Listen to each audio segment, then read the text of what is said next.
प्रकृति पंचभूतानि ग्रहालोका स्वास्थता विसहकालस्य सर्वेषां सदा कुर्वन्तु मंगलम्। परिवारजनों, वंदे मातरम कथा में प्रकृति माता की बात जब आती है, यह सृष्टि प्रकृति से बनी है। क्षिति जल पावक जल में समीरा, पंच तत्व यह रचित शरीरा। अगर प्राणी मात्र है तो वह इन पंच तत्वों के कारण से है। जीव है, पेड़ पौधे हैं, जंगल जमीन जानवर, जल की कल्पना ही जीवन की कल्पना है।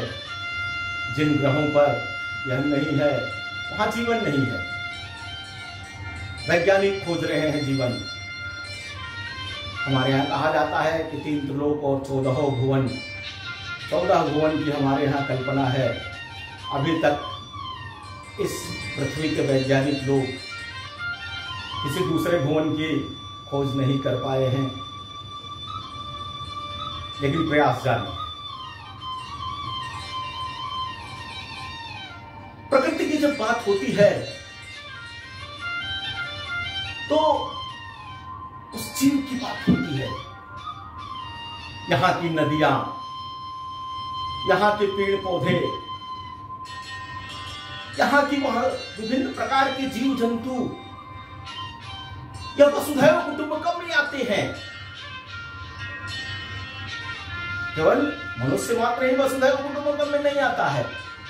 हमारा बड़ा परिवार, व्यक्ति, परिवार, समाज, राष्ट्र, विश्व, सृष्टि, परमिष्ठि तक की जो हमारी कल्पना है, जो वह चक्र है, वह वसुधैव कुटुंबकम में आता है। और उस वसुधैव कुटुंबकम पर, उस प्रकृति माता पर आज किस प्रकार का संकट है। मन विचलित होता है, वैज्ञानिकों का भी।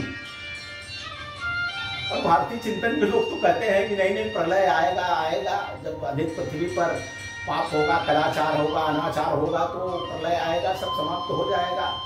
लेकिन बाकी वैज्ञानिक लोग इसको कहाँ मानते हैं? संकट वही खड़ा कर रहे हैं। आज जो विकसित देश हैं, उन्हीं के द्वारा जिस प्रकार का संकट खड़ा किया गया है। एक छोटा सा उदाहरण देखिए, आज गर्मी के समय में अनेक बड़े लोगों के घर में कई एसी चल रही हैं और उससे निकलने वाली क्लोरोफ्लोरो गैस आम लोगों के जीवन को किस प्रकार से प्रभावित करती है, कभी विचार वो करते नहीं। आज जल संरक्षण की बात बड़े लोग करते हैं, और जल संरक्षण की बात जब होती है तो पहले हम जाते थे, तालाब में नहाते थे, निकल करके चले आते थे। केवल 400 ग्राम जल शरीर पर लगा रहता था। लेकिन आज एक बार अगर हम लघुशंका के लिए जा रहे हैं, एक बार अगर हम शौच के लिए जा रहे हैं, तो फ्लश चलाते ही 5 लीटर पानी निकल करके आ जाता है, जो बर्बाद होता है। यानी इस धरती के जल को कितना हम बर्बाद कर रहे हैं, इसकी कल्पना बड़े लोगों को नहीं है। नहाने में कितने 30-40 लीटर जल खर्चा होता है। बड़े बड़े होटलों में जिस प्रकार के स्विमिंग पूल बने हुए हैं, हर 4 दिन 5 दिन पर पानी बदलता है, हजारों हजार लीटर जल बह जाता है नाले में,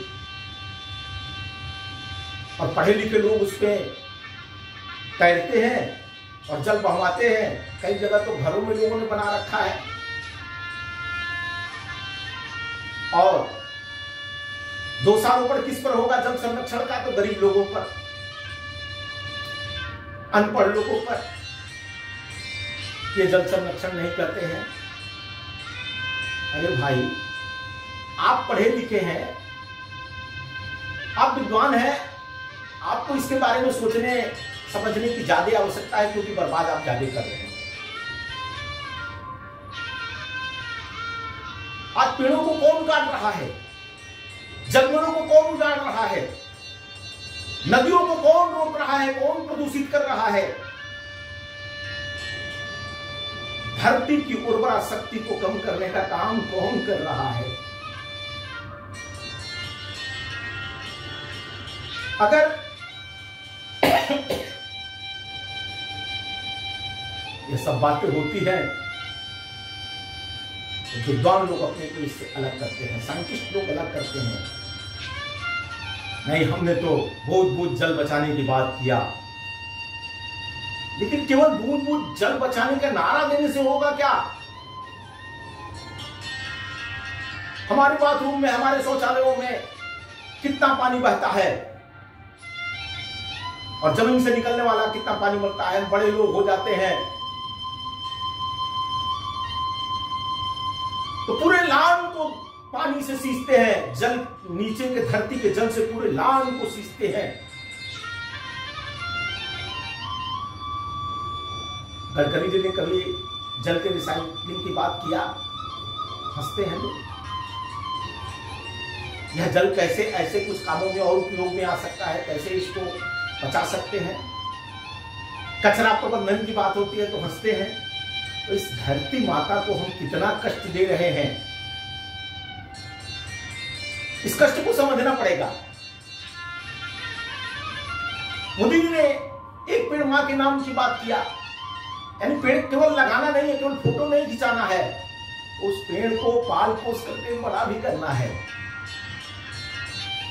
वृक्षारोपण, पौधारोपण, खेती। आज युवा खेती करना ही नहीं चाहता,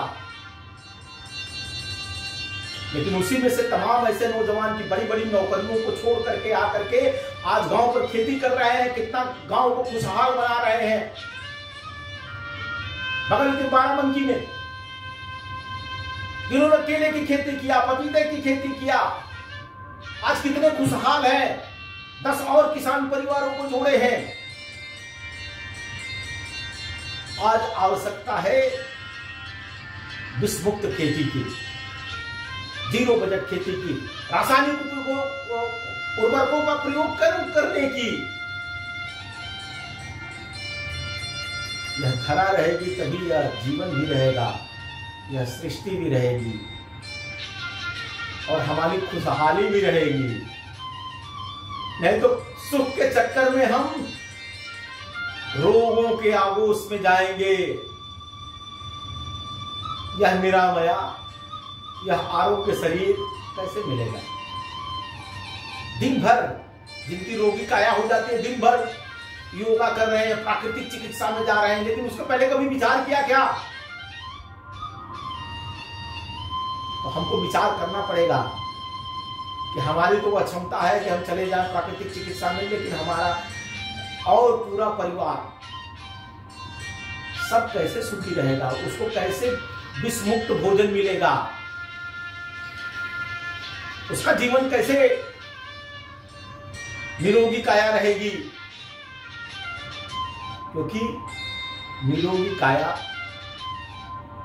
इस जीवन की सबसे बड़ी आवश्यकता है। काया निरोगी रहेगी तो सुख शांति समृद्धि सब रहेगा, मन प्रसन्न रहेगा।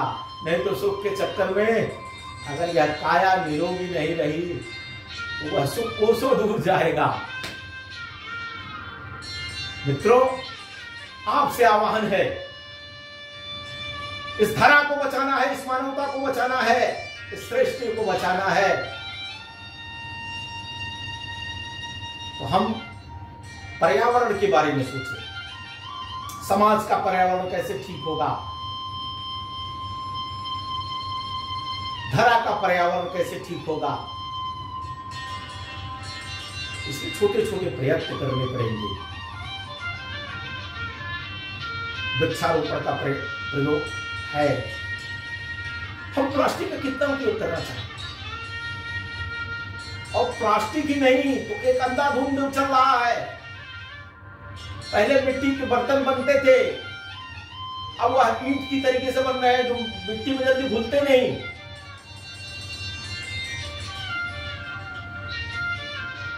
इसलिए यह मिट्टी के भी अगर बर्तन बन रहे हैं तो उस प्रकार से वो मिट्टी में घुलनशील होने चाहिए। पर्यावरण के लोगों को यह ध्यान देना है। जिस प्रकार से हम कंक्रीट के जंगल खड़ा करते जा रहे हैं, उस कंक्रीट के जंगल में पर्यावरण कहां रहेगा। पहाड़ों को जिस प्रकार से हम समाप्त करते जा रहे हैं, नदियों को जिस प्रकार से प्रदूषित करते जा रहे हैं, तो इस प्रकार के विचार को ले आकर के हम कैसे प्रकृति के अनुकूल जीवन बना सकते हैं। जो भी हम सुविधाएं खड़ा कर रहे हैं और पर्यावरण के अनुकूल हो, इस प्रकार के प्रयत्न वैज्ञानिक को करना पड़ेगा, प्रत्येक व्यक्ति को करना पड़ेगा, सोचना पड़ेगा। आइए अब सब मिल करके प्रकृति हमारी मां